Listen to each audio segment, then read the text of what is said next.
आज आंतरवाली सराटी या ठिकाणी 222व कीर्तन या ठिकाणी संपन्न होत आहे आणि या ठिकाणी आंतरवालीतील जे जे महाराज येतात त्यांच्या जेवणाची व्यवस्था असेल त्यांना ओवाळण्याचं कारण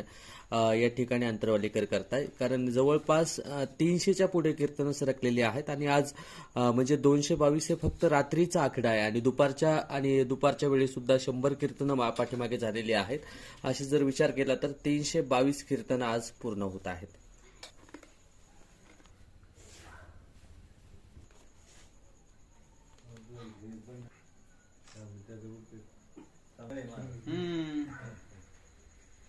सोशल मीडिया